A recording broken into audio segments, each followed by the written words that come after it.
E numa dessas eu fui morar em pelo menos 2 casas que eu cheguei lá e existia um governo lá terrível de espíritos opressores que dominavam aquela terra. Um foi um sobrado no campus, eu nunca vou me esquecer daquele sobrado. Nessa aí nós chegamos, era um sobrado muito bonito, de alto padrão, bonito, bonito, bonito mesmo.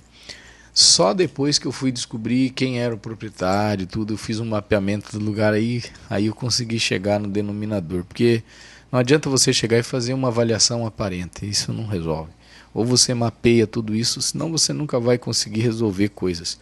Essa teoria do sai-sai, estou abençoando, estou jogando óleo, estou ungindo, está abençoado, isso aí a gente já sabe que não funciona. A gente precisa desvincular lá na raiz, é derrubar uma árvore pensando primeiro cortar as raízes, para depois cortar tudo dela.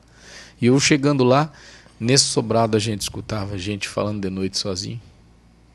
A tampa do alçapão lá do forro, ela voava de noite. A gente fechava aquele buraco que acessava a laje. No outro dia a tampa, não sei como, ela estava lá embaixo. Porque para passar ela para baixo tinha que virar ela, entendeu? Ela não descia, não tinha como. Mas no outro dia ela estava no chão e detalhe, ela não estava caída, ela estava encostada sempre na parede do banheiro, porque era o acesso do banheiro. Estava sempre de pezinho assim do lado. Cabo. Eu dizia, poxa vida, mas o que está acontecendo aí? A minha filha dormia na parte de cima e tal, o quarto dela dava acesso a uma... Como é que chama? Sacada. Uma sacada, né? Então ela fechava com a chave, aquela janela, aquela porta da sacada era de vidro, aquela mão amiga era bem grande. Ela fechava com a chave. Quando era 3, 4 horas da manhã, ela acordava com o vento batendo nela, a porta da sacada aberta.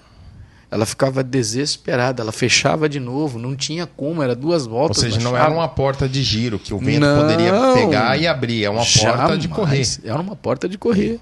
Mão amiga. Ela fechava com a chave. Fechava com a chave. Quando era de madruga, ela acordava, às vezes de manhã, às vezes ela acordava com o vento batendo no rosto e tal, cortina voando. Mas eu fechei essa janela.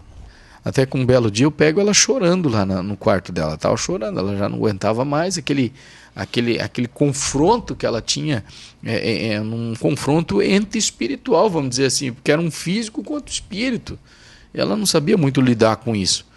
E aí a gente ia lá, orava, fechava aquilo lá de novo, repreendia e tal, mas sempre aquilo...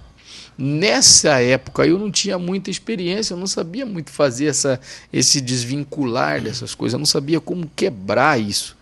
E a gente foi sendo vítima, nós saímos daquele sobrado, abandonamos aquele sobrado porque não dava.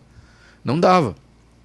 Era barulho de polícia, sirene de polícia e não passava, era barulho. A gente ia na rua olhar a sirene, não tinha sirene, mas a gente escutava dentro de casa. Aí um belo dia a gente foi pintar o sobrado para devolver ele. Eu, o Nicolas, que era o meu ministro de louvor, o pastor Valtecir, que até hoje está com a gente, essa galera, e a gente foi pintar ele lá. Locamos uma escada, aquela de madeira, e aquilo é muito pesado. Ela é pesada, uma de madeira mesmo, não é aquela fibra não, é aquela de madeira.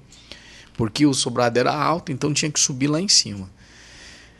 E aí a gente colocou essa escada dentro da casa para subir. Então, quando ia subir na parede para pintar, não precisava abrir a segunda parte, ela ficava fechada.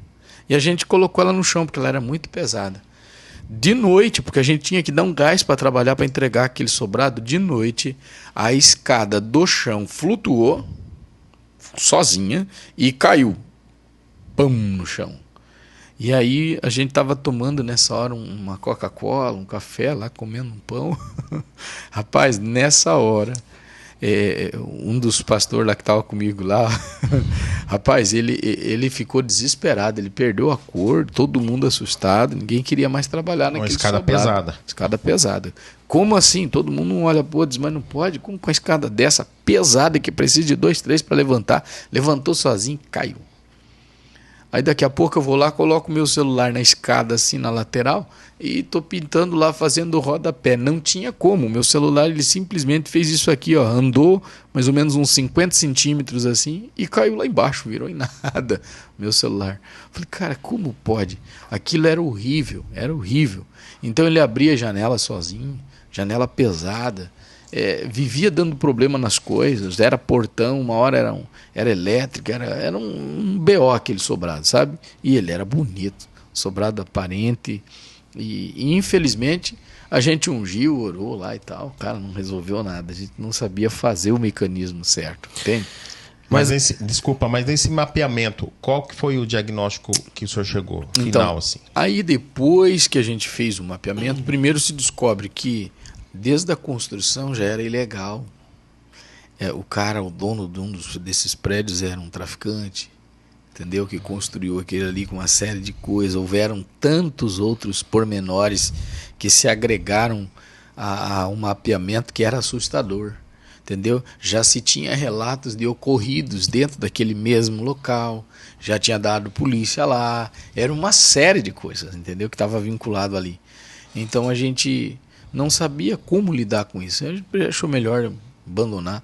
E detalhe, até hoje nesse sobrado sempre tem gente mudando, ninguém consegue morar naquele sobrado. É inacreditável.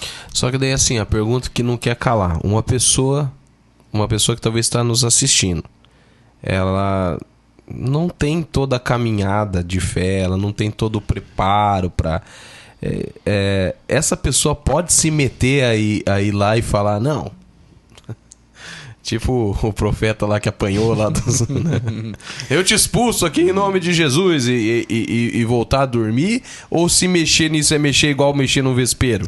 É a mesma coisa você ir lá jogar uma pedra numa abelha, um abelheiro. Simplesmente vai lá, vai se lascar todinho. Ah, mas o fulano foi lá e permaneceu lá e tal. Cara, de repente esse alguém é filiado, né? Entende? Então pode ficar lá, não tem problema nenhum. Mas se alguém que vai residir lá é alguém de Deus, alguém que os espíritos opressores não querem, tá, já era, mano. Pode ser o que for, pode ser o que for. Carro, pode ser casa, pode ser avião, pode ser o que for. Não vai dar liga. Não vai dar liga, essa é a minha visão. Não tem problema nenhum, se alguém vai discordar, não tem problema. Mas essa é a minha visão e trabalhando nessa área... Eu falo pra você, bom, aquela situação das bonecas lá que viralizou, não foi mesmo? Então, assim, era territorial, eles estavam naquele território escondido numa boneca, eles governavam através de uma boneca, não é mesmo? A gente ia em algumas ocas, né, indígenas, trabalhando lá ainda no Ministério de Índios, na época com um amigo, chegava lá, os caras, a câmera dos caras que filmava lá era um sapo, né? Então tinha um sapo lá que estava lá na frente da oca lá, que era aquele arraial deles lá, e aquele sapo estava lá. Lá na tenda do cacique, lá tinha um outro sapo, então ele olhava no olho daquele sapo e enxergava quem estava chegando lá pelo olho do outro sapo que estava lá, entendeu? Então era umas coisas de louco. É coisa de louco. Você vai falar, cara, você tá doido da cabeça? Não, é verdade, você vê cada coisa que é fora do absurdo, é fora do comum, não tem como, entendeu? Então, espíritos territoriais, ações malignas, a gente está falando aqui de coisa pequena, né? Numa dimensão gigantesca que dá para falar aí.